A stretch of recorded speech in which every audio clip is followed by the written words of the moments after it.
Jeremiah chapter 51. Thus says the Lord, Behold, I am going to arouse against Babylon, and against the inhabitants of Leb-Kamai, the spirit of a destroyer. I will dispatch foreigners to Babylon, that they may widow her, and may devastate her land. For on every side they will be opposed to her, in the day of her calamity. Let not him who bends his bow bend it, nor let him rise up in his scale armor. So do not spare her young men. Devote all her army to destruction. They will fall down slain in the land of the Chaldeans, and pierced through in their streets. For neither Israel nor Judah has been forsaken by his God, the Lord of hosts, although their land is full of guilt before the Holy One of Israel. Flee from the midst of Babylon, and each of you save his life. Do not be destroyed in her punishment. For this is the Lord's time of vengeance. He is going to render recompense to her. Babylon has been a golden cup in the hand of the Lord, intoxicating all the earth. The nations have drunk of her wine, therefore the nations are going mad. Suddenly Babylon has fallen and been broken. Wail over her, bring balm for her pain. Perhaps she may be healed. We applied healing to Babylon, but she was not healed. Forsake her, and let us each go to his own country, for her judgment has reached to heaven, and towers up to the very skies. The Lord has brought about our vindication. Come and let us recount in Zion the work of the Lord our God. Sharpen the arrows, fill the quivers. The Lord has aroused the spirit of the kings of the Medes, because his purpose is against Babylon to destroy it. For it is the vengeance of the Lord, vengeance for his temple. Lift up a signal against the walls of Babylon. Post a strong guard, station sentries, place men in ambush, for the Lord has both purposed and performed what he spoke concerning the inhabitants of Babylon. O you who dwell by many waters, abundant in treasures, your end has come, the measure of your end. The Lord of hosts has sworn by himself, Surely I will fill you with a population like locusts, and they will cry out with shouts of victory over you. It is he who has made the earth by his power, who established the world by his wisdom, and by his understanding he stretched out the heavens. When he utters his voice, there's a tumult of waters in the heavens, and he causes the clouds to ascend from the end of the earth. He makes lightning for the rain, and brings forth the wind from his storehouses. All mankind is stupid, devoid of knowledge. Every goldsmith is put to shame by his idols, for his molten images are deceitful, and there is no breath in them. They are worthless, a work of mockery. In the time of their punishment they will perish.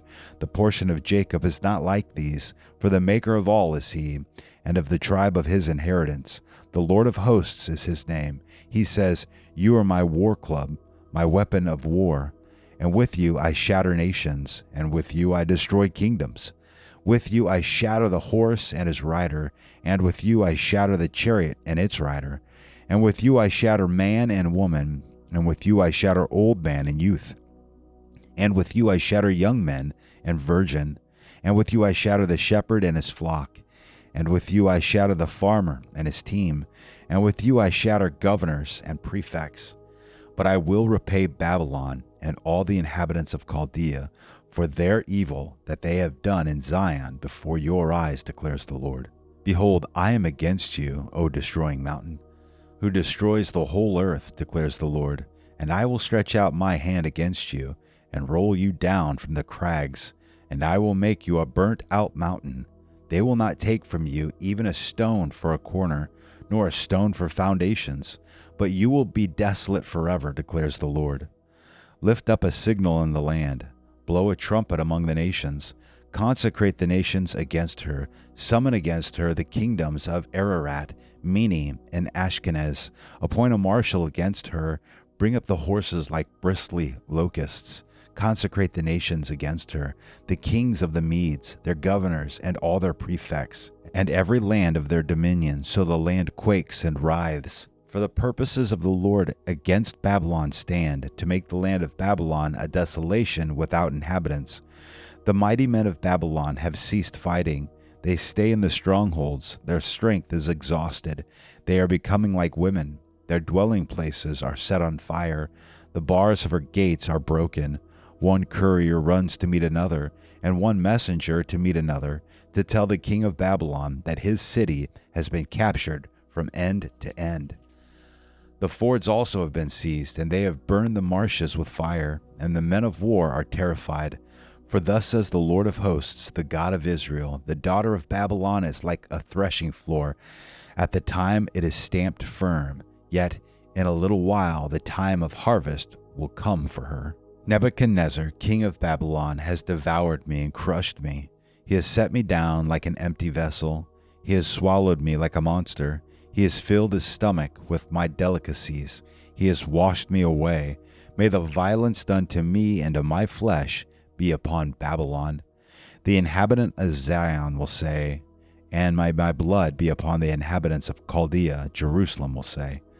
Therefore, thus says the Lord, behold, I am going to plead your case and exact full vengeance for you, and I will dry up her sea and make her fountain dry. Babylon will become a heap of ruins, a haunt of jackals, an object of horror and hissing without inhabitants. They will roar together like young lions, and they will growl like lions' cubs. When they become heated up, I will serve them their banquet and make them drunk, that they may become jubilant and may sleep a perpetual sleep, and will not wake up, declares the Lord. I will bring them down like lambs to the slaughter, like rams together with male goats.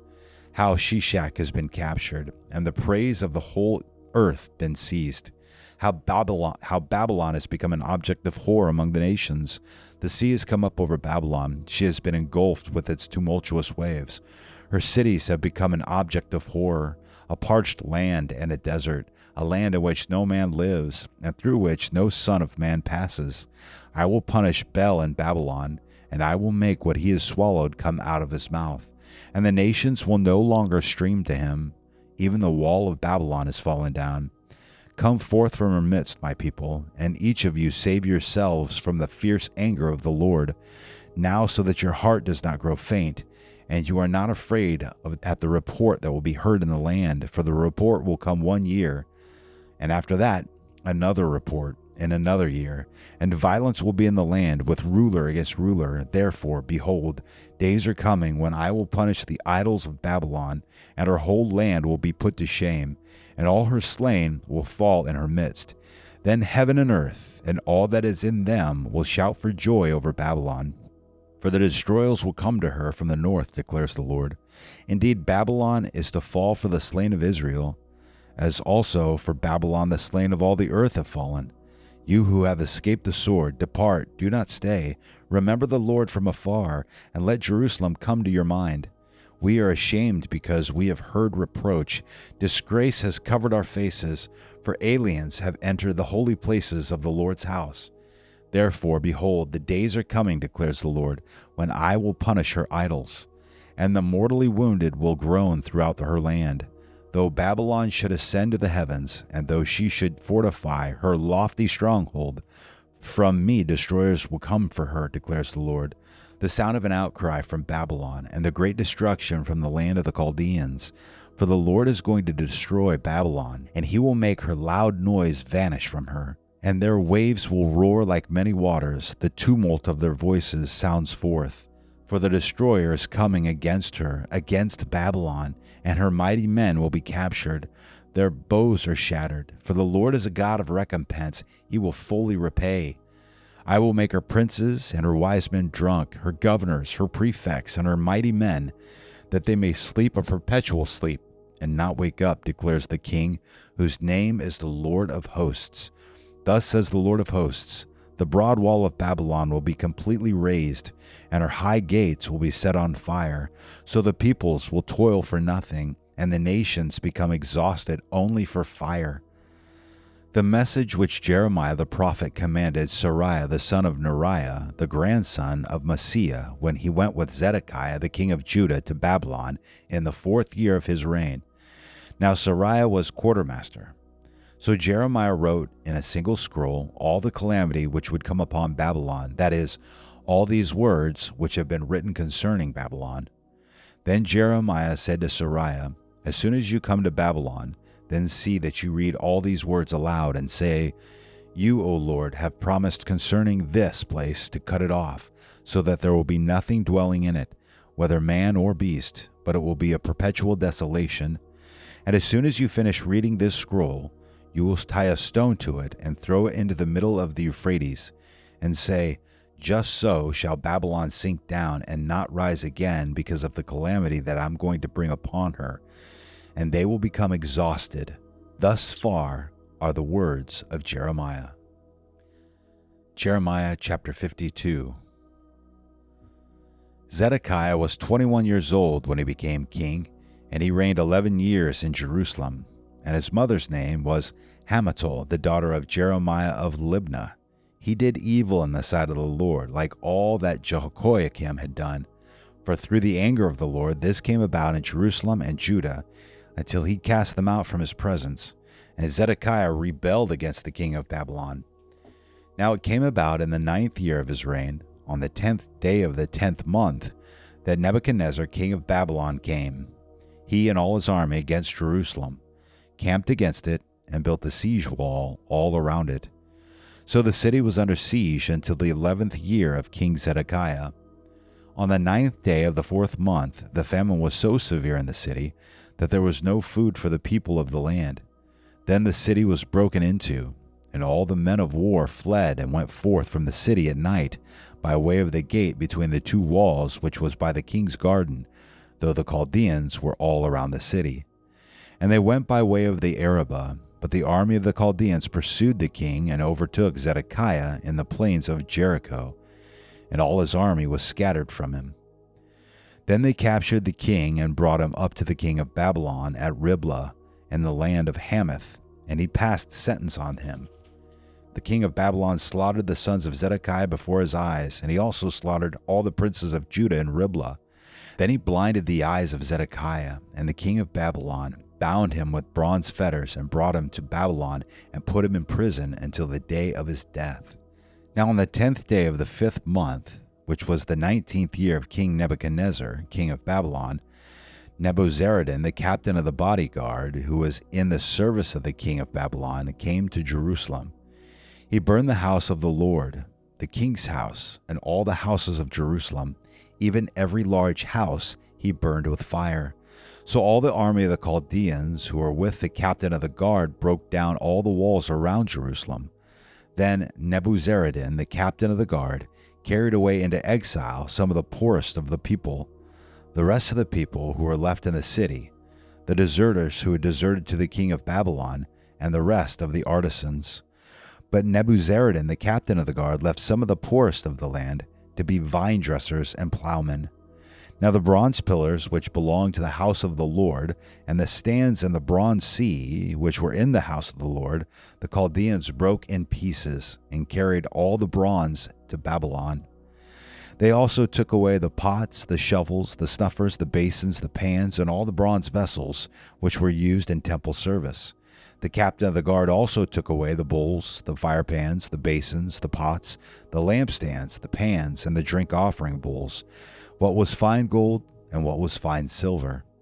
The 2 pillars, the 1 sea, and the 12 bronze bowls that were under the sea, and the stands which King Solomon had made for the house of the Lord, the bronze of all these vessels was beyond weight. As for the pillars, the height of each pillar was 18 cubits, and it was 12 cubits in circumference, and 4 fingers in thickness, and hollow. Now a capital of bronze was on it, and the height of each capital was 5 cubits, with network and pomegranates upon the capital all around, all of bronze. And the second pillar was like these, including pomegranates. There were 96 exposed pomegranates, and all the pomegranates numbered 100 on the network all around. Then the captain of the guard took Sariah the chief priest, and Zephaniah the second priest, with the 3 officers of the temple. He also took from the city 1 official who was overseer of the men of war, and 7 of the king's advisers who were found in the city, and the scribe of the commander of the army who mustered the people of the land, and 60 men of the people of the land who were found in the midst of the city. Nebuzaradan, the captain of the guard, took them and brought them to the king of Babylon at Riblah. Then the king of Babylon struck them down and put them to death at Riblah in the land of Hamath. So Judah was led away into exile from its land.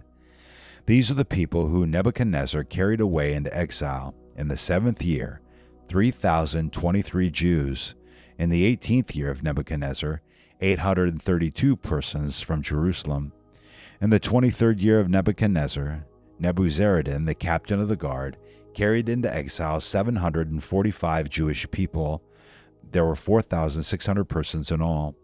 Now it came about in the 37th year of exile of Jehoiachin, king of Judah, in the 12th month, on the 25th of the month, that evil Merodach, king of Babylon, in the 1st year of his reign, showed favor to Jehoiachin, king of Judah, and brought him out of prison. Then he spoke kindly to him and set his throne above the thrones of the kings who were with him in Babylon.